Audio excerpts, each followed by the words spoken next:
Tumbal Pesugihan Ibu, Part 18. Povsania, Art, bagaimana ini? Besok Mas Bahar ingin berziarah ke makam Asih. Aku harus berbuat apa? Aku masuk ke kamar dengan pikiran yang kacau.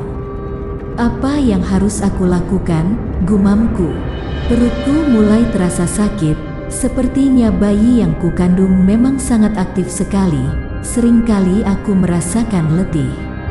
Apa aku bilang saja Asih dikubur di kampung ibuku? Tapi, jika Mas Bahar tetap memaksa untuk pergi, orang-orang yang berada di kampung akan curiga padaku, batinku. Otakku harus berputar bagaimana caranya menyembunyikan perbuatan kejiku. Mungkin hari ini aku pergi ke tempat TPU dekat sini, ya? Aku akan membuat makam palsu bertuliskan nama Asih, gumamku. Sekarang baru jam 11 siang, nanti sajalah kalau jam 1 siang. Nanti aku alasan pergi ke rumah Bu Puji untuk main. Pandai sekali diriku, saatnya sekarang tidur siang dan mimpi indah.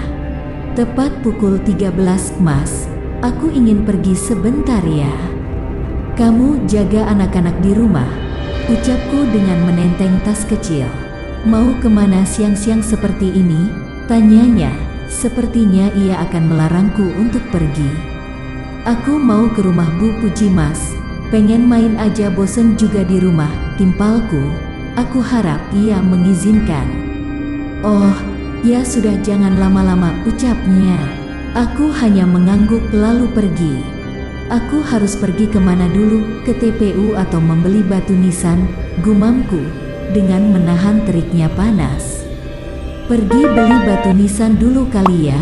Yang penting ada patokan bertulis Asih, gumamku sembari menekan ponsel untuk memesan sebuah taksi online. Setelah menunggu beberapa menit, dengan Ibu Sania, mobil berwarna putih terparkir tepat di depan rumahku.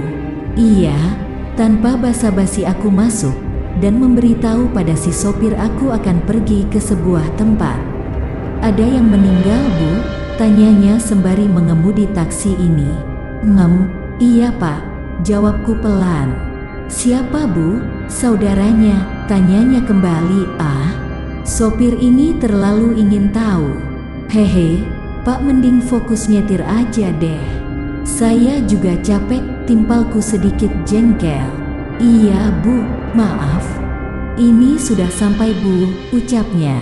Ternyata hanya butuh waktu 15 menit saja. Baguslah waktuku tidak terlalu lama untuk hal seperti ini. Pak bisa tunggu nggak ya? Soalnya saya cuma sebentar. Bisa Bu, tapi ada ongkos tambahan, ungkapnya. Tenang saja, nanti saya bayar lebih banyak dari ini. Tunggu ya Pak, aku berlalu dan masuk ke sebuah toko ini. Pak, saya mau pesan kayu buat nisan, boleh tidak ya? Bertuliskan Asih binti Bahar, tanyaku kepada salah satu karyawan yang bekerja di sini. Bisa Bu, tapi hari ini pesanan sangat banyak. Tapi saya mau jadi sekarang Pak, tolong. Nanti saya bayar 2 kali lipat. Aku mencoba membujuknya. Ya sudah Bu, nanti saya coba dulu. Ibu tunggu dulu sebentar. Aku mengangguk dan menunggu untuk beberapa saat. Setelah setengah jam berlalu, lama banget. Kalau saja bukan Mas Bahar yang ingin berziarah, tidak akan aku melakukan ini. Aku mengipas-ngipas tubuhku dengan telapak tangan. Ini Bu sudah jadi, Asih binti Bahar kan? Wah, bagus, langsung jadi ternyata. Bagus, makasih. Ini uangnya. Aku memberikan uang lembaran berwarna merah padanya. Ini kelebihan Bu, tidak apa-apa, itu rezeki buat kamu. Kemudian aku kembali ke sopir tadi dan melanjutkan perjalanan untuk ke sebuah TPU terdekat rumahku. Singkat cerita, bagaimana aku membuat galian, sedangkan aku tidak membawa cangkul, gumamku. Aku mencoba mencari-cari di mana letak cangkul yang biasa digunakan warga untuk memakamkan jenazah. Aku menelisik dan mencari ke sebuah gubuk kecil yang biasa digunakan untuk menaruh beberapa bunga. Ah, ini dia. Mumpung masih sepi, aku buat gundukan biar terkesan bahwa Asih memang dimakamkan di sini, gumamku. Aku memang berniat membuat gundukan yang lumayan jauh dari pandangan warga yang melintas di sini, agar mereka tak curiga kepadaku. Capek, perutku sakit, gerutuku. Perutku semakin membesar, dokter bilang janinku kembar. Ah, sakit sekali. Sesekali aku menyeka keringatku yang mulai bercucuran membasahi wajahku. Akhirnya, jadi juga sangat rapi. Pandai sekali Sania, batinku. Aku tidak perlu khawatir lagi tentang makam Asih, dan aku yakin Mas Bahar pasti percaya. Tapi pantangan Ki hanya satu, yaitu Adrian. Jangan sampai si bocah tengil itu memberitahu yang sebenarnya tentang ini. Bisa-bisa aku jadikan dia tumbal pesugihanku selanjutnya. Hendak aku berbalik badan, datang seorang wanita yang hendak berziarah.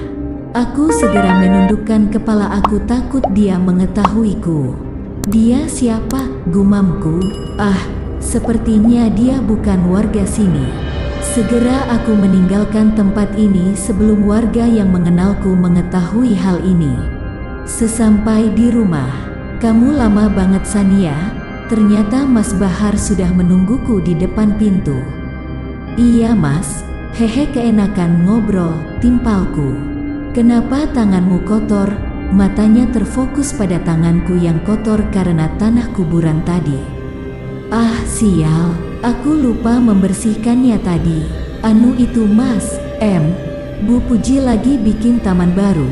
Aku bantu nanam bunga tadi." Aku menjawab dengan sedikit terbata-bata, semoga saja ia percaya apa yang aku katakan. "Oh, ya sudah, cepat bersihkan. Wanita hamil harus jaga kebersihan, jangan begitu," ucapnya. Iya Mas, baru kali ini aku takut dengan suamiku sendiri, padahal biasanya aku yang lebih galak darinya. Ibu baru pulang kok kayak takut gitu." Adrian pun sama seperti bapaknya tengah menunggu kepulanganku.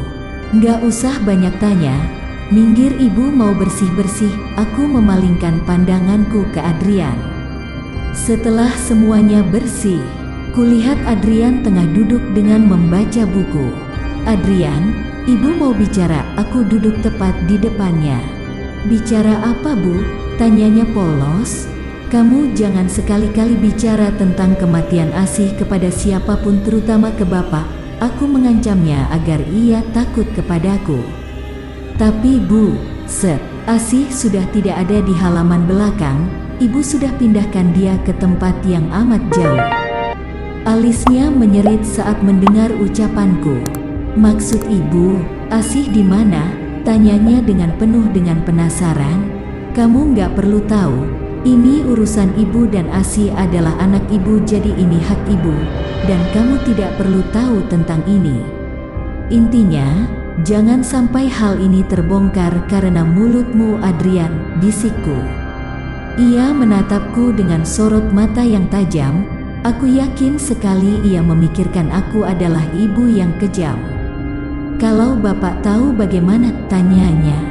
"Bapak akan ibu bunuh, dan kamu." "Dan aku apa Bu? Ayo katakan." Aku tak mungkin mengatakan bahwa Adrian akan kujadikan tumbal. Tidak akan.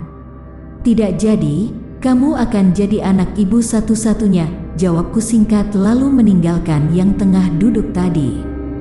Bu, jawab dulu," teriaknya. Aku menoleh untuk mengisyaratkan agar jangan berisik. "Ada apa sih Adrian?" Mas Bahar datang dari arah teras, sepertinya ia mendengar teriakan Adrian tadi.